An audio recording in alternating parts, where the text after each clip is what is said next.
Mark chapter 7. In this chapter, we have a number of stories from the life of Jesus as Mark continues to tell stories about the life and ministry of Jesus.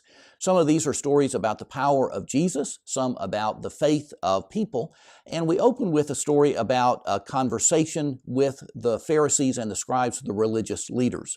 Now, this first story in Mark chapter 7 mentions the Pharisees and the scribes in particular.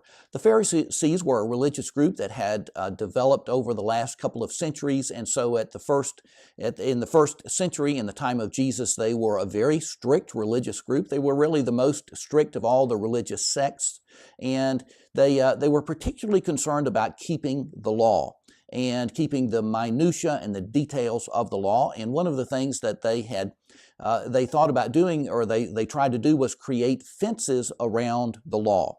Now, if you think about the story of Adam and Eve and the tree of the knowledge of good and evil, if Adam had decided to build a fence around the tree from which they were not supposed to eat, and if he said to himself and to Eve, now don't go inside this fence, then that would have kept them from eating the forbidden fruit.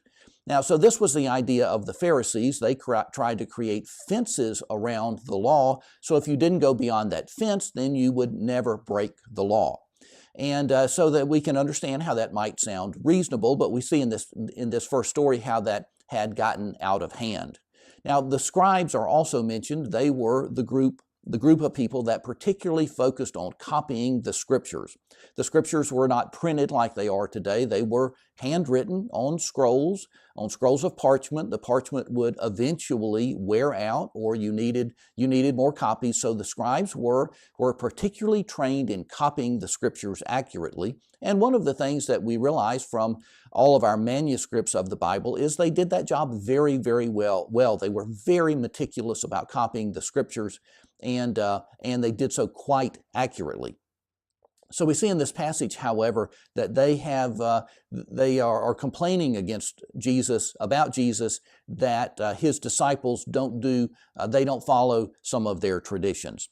Now, this has to do with, this conversation starts with a question from the Pharisees and the scribes, and they ask Jesus, why don't your disciples wash their hands according to the traditions of the elders?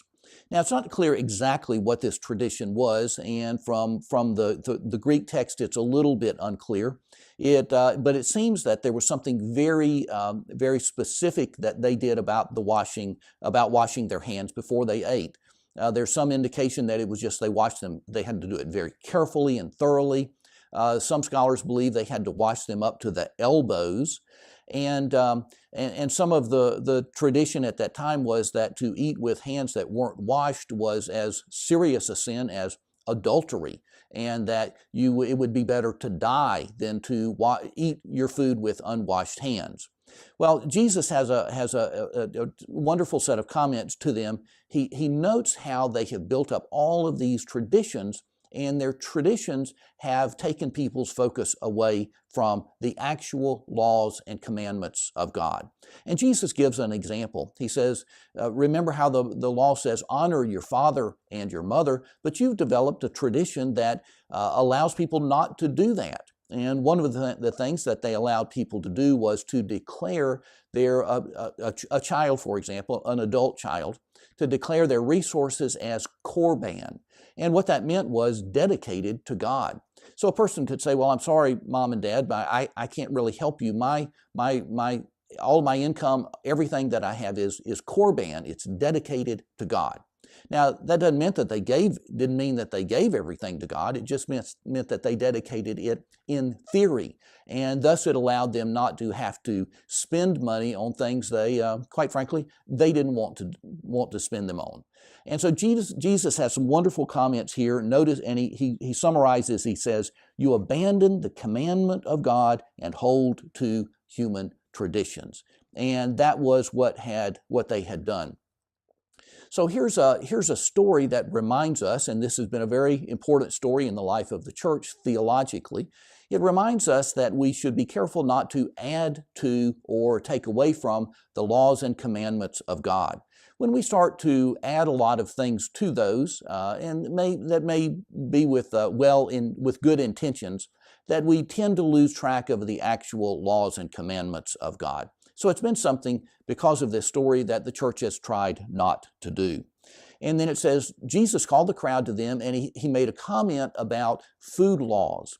Now, food laws in the Old Testament were very important. There were things they were not to eat, and that became a very important part of their practice. And we would ask today, so what was the point of that? Well, part of the point of that was to say to the people that they were different.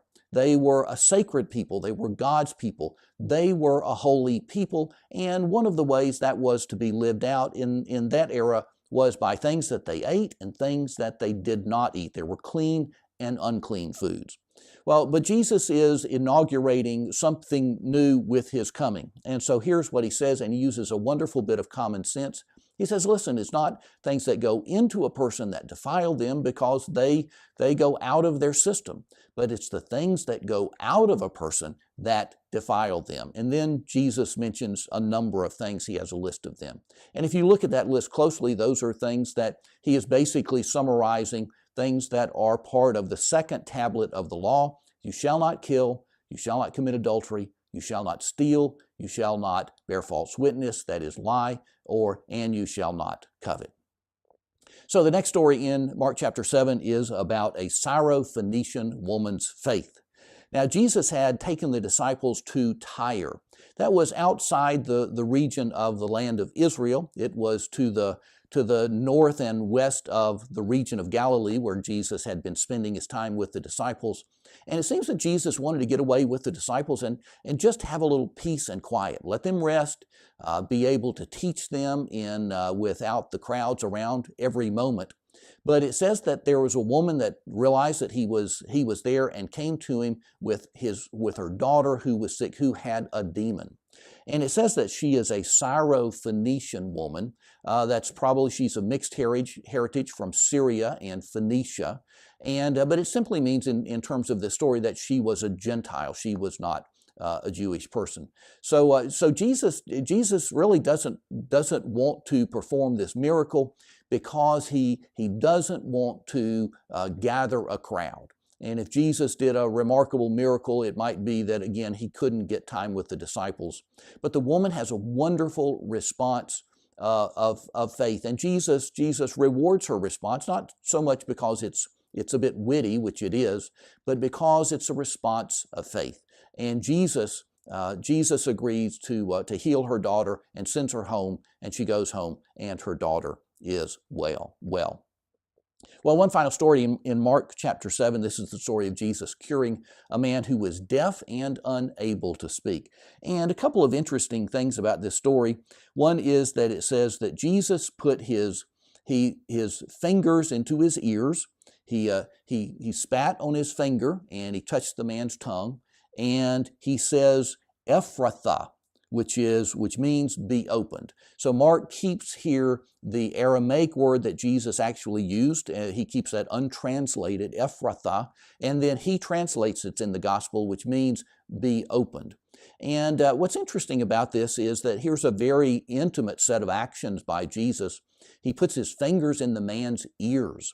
He spits on his finger and touches the man's tongue with the saliva. Very, very intimate kind of actions. And it's simply the reminder to us that Christ's healing comes to us for our whole person. It's not just in some spiritual sense. Christ's healing is physical, it's emotional, it's relational, it's a healing of body and soul and spirit. And Jesus, again, does this in private. He takes the man away from the crowds, and yet it says at the end of the story that the people simply cannot stop talking about what Jesus has done. They are astonished beyond measure. They simply cannot keep quiet. And they say again, he does everything well. He even makes the deaf to hear and the mute to be able to speak. Well, we continue to see in the Gospel of Mark, in the story of the life of Jesus, that he does everything well. Now, in the next chapter, we come to some more important stories in Mark chapter 8, and that is where we pick up in the next lesson.